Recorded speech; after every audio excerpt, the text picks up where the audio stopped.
Bismillahirrahmanirrahim. Assalamualaikum warahmatullahi wabarakatuh. Kenalkan, nama saya Wid Febriansa.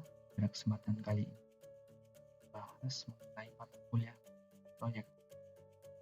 Adapun pada kesempatan kali ini kita akan membahas contoh soal hitungan crash di dalam sebuah proyek.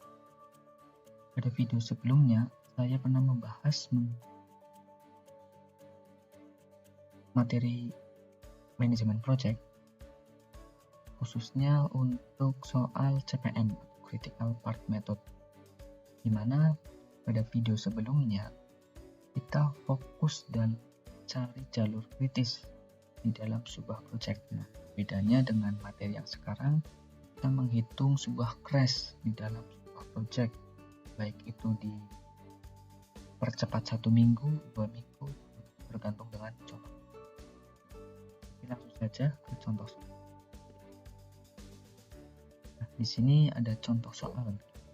Sebuah proyek membangun sebuah BTS, di mana untuk aktivitasnya ada 9 aktivitas, terdiri dari aktivitas A, aktivitas B, aktivitas C, aktivitas D, hingga aktivitas I. Selanjutnya ada predecessor di dalam tabel ya, ada predecessor. Nah, predecessor sendiri adalah aktivitas yang harus didahului sebelum melakukan aktivitas selanjutnya. Lalu ada waktu normal pengerjaan sebuah aktivitas. Lalu ada waktu crash, biaya normal, dan biaya crash. Adapun pertanyaannya, yang pertama, gambarkan network diagram project-nya secara lengkap, atau kita membuat sebuah diagram AON. Lalu yang kedua, bila semua aktivitas dalam keadaan normal, maka proyek dapat diselesaikan dan berapa biaya yang dibutuhkan. Lalu yang ketiga, tentukan lintasan kritisnya, yakni untuk mencari lintasan kritis itu sama dengan materi sebelumnya, video sebelumnya. Lalu yang keempat adalah tentukan kelonggaran setiap aktivitas. Lalu yang terakhir, yakni bila proyek ingin diselesaikan lebih cepat 2 minggu, aktivitas manakah yang sebaiknya diperpendek dan berapa biaya total yang dibutuhkan. Oke, kita langsung jawab. Kita mulai dari yang A, membuat diagram AON dari tabel tersebut. Nah, di sini ada diagram AON-nya, mana di tabel. Di sini ada aktivitas A, B, C hingga I. Lalu ada predecessor, di mana aktivitas yang mendahului. Contoh nih, di sini ada aktivitas A dengan predecessor kosong atau strip ya. Jadi untuk aktivitas kita taruh paling depan, lalu aktivitas B dan C, yakni ada predecessor A, sehingga untuk aktivitas B dan C kita cabang dari aktivitas A. Lalu untuk aktivitas D juga sama, kita cabang dari aktivitas B, seperti ini, kita taruh di atas.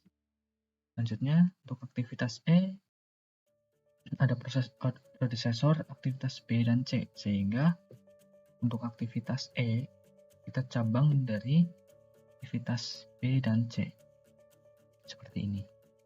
Lalu lanjut untuk aktivitas F, kita cabang dengan C, sesuai dengan tabel. Lalu untuk yang aktivitas G juga sama. Hingga untuk yang terakhir aktivitas I, kita cabang dengan aktivitas H dan G. Sehingga untuk diagram AON pada soal ini kita ketemu, yakni seperti ini. Selanjutnya kita akan mencari nilai EF, LS, dan slack untuk menentukan jalur kritis. Oke. Di sini ada tabel CPM, tabel dasar dari CPM, yakni aktivitas kita taruh di tengah. Lalu ada D itu durasi waktu normal. Nah, yang kita cari pertama adalah EF, di mana rumus EF adalah EF sama dengan D ditambah ES. Nah, pada blok A sini adalah 4 ditambah 0, sehingga untuk EF sama dengan 4. Selanjutnya 4 pada aktivitas A itu kita salurkan ke blok B dan C, sehingga untuk blok B dan C memiliki nilai ES yakni 4, sehingga nilai EF pada blok B itu 3 ditambah 4 sama dengan 7, kita taruh di kolom EF. Lalu untuk aktivitas C sama, yakni durasi ditambah ES. Di sini durasinya 2 tambah dengan ES bernilai 4, sehingga hasilnya 6, kita taruh di kolom EF. Selanjutnya sama. Nah, untuk percabangan di sini yakni aktivitas H dan G, kita akan menggunakan nilai EF yang paling besar. Contoh nih untuk blok H. Blok H tersambung dengan blok D dan E. Nah, blok D dan E itu memiliki nilai EF, di mana untuk blok D itu memiliki nilai EF sebesar 12, lalu untuk blok E memiliki nilai 8. Sehingga untuk perhitungan maju, kita memilih nilai yang paling besar. Karena di sini 12 dengan 8 adalah gedean 12, sehingga untuk di blok H nilai ES adalah 12.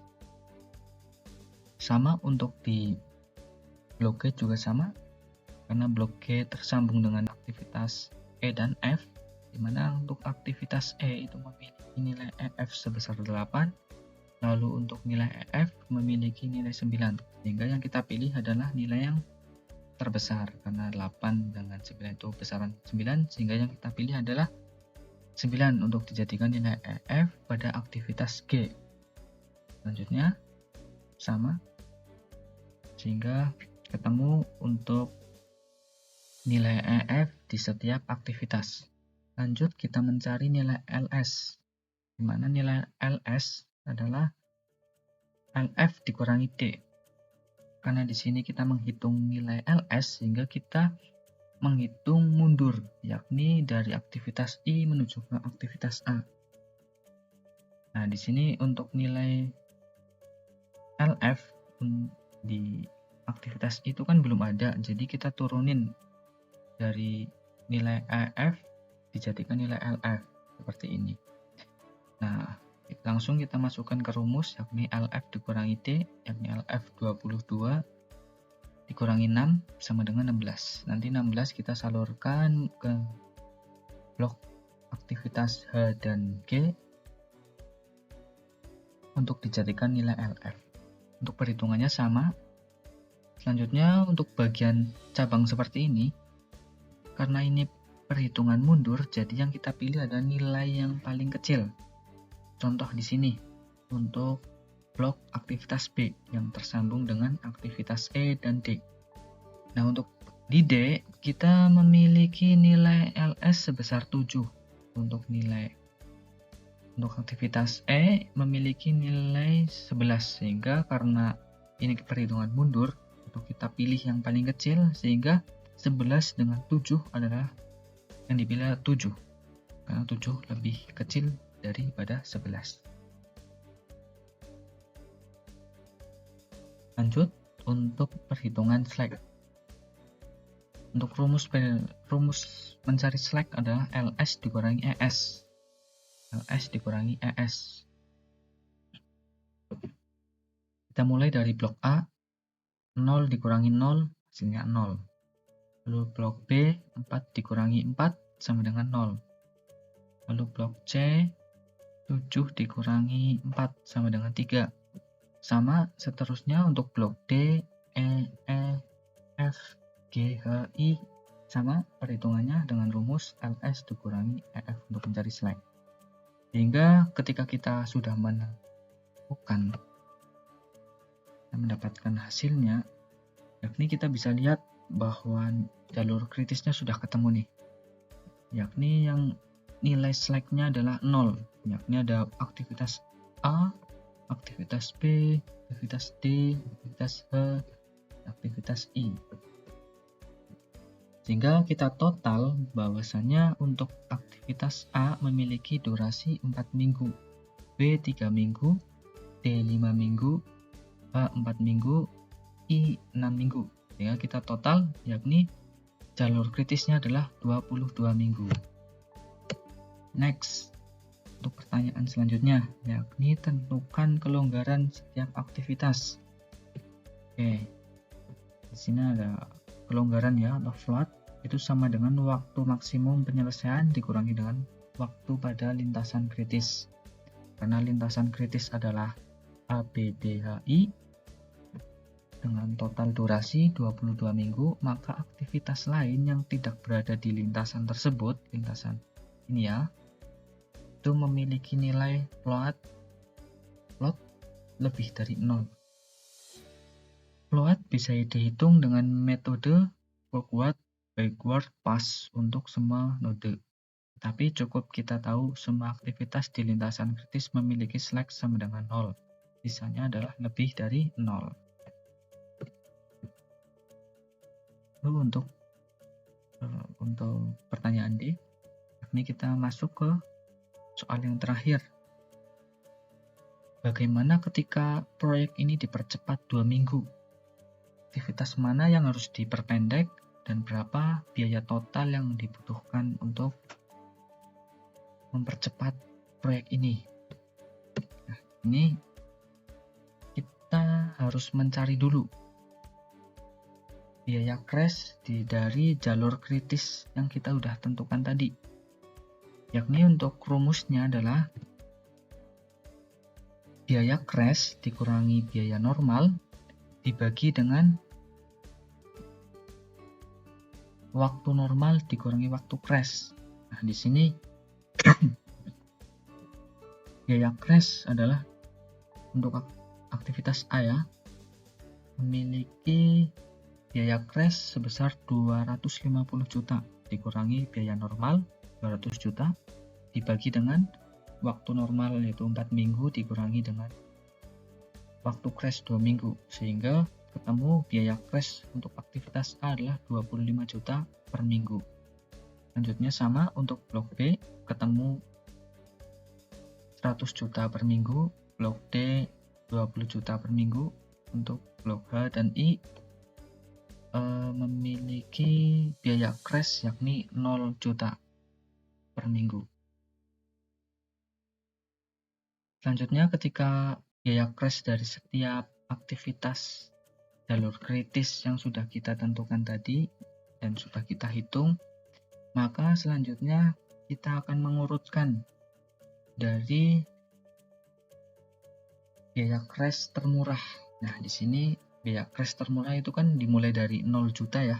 Jadi urutannya yang pertama adalah H dan I kita taruh pertama, lalu kedua ada D 20 juta per minggu, lalu aktivitas A 25 juta, dan yang terakhir 100 juta untuk aktivitas. Pada soal itu kan dipercepat 2 minggu. Nah, mana aja nih yang kira-kira kita akan kurangi? Yakni tipsnya adalah carilah biaya crash termurah. Nah, di sini kan termurah hanya ada A dan D ya, yakni masing-masing 25 juta dan 20 juta. Harusnya adalah H dan I 0 juta karena tapi kan di sini kita juga harus nentuin total biaya crash yang dibutuhkan ya. Jadi untuk H dan I kita nggak pakai, sehingga yang kita pakai adalah aktivitas A dan D, yakni itulah yang memiliki biaya crash terkecil atau termurah. Nah, di sini untuk aktivitas D dikurangi 1 minggu, aktivitas A juga dikurangi 1 minggu, sehingga kita total menjadi 45 juta per 2 minggu ya, karena di sini kan 1 minggu ditambah 1 minggu seperti itu. Nah, sehingga kita dapat simpulkan bahwasanya ketika proyek pembangunan BTS ini dipercepat 2 minggu, yakni capaian target dalam 2 minggu, biaya tambahan yang diperlukan adalah 20 juta per minggu ditambah 25 juta per minggu, sehingga total 45 juta.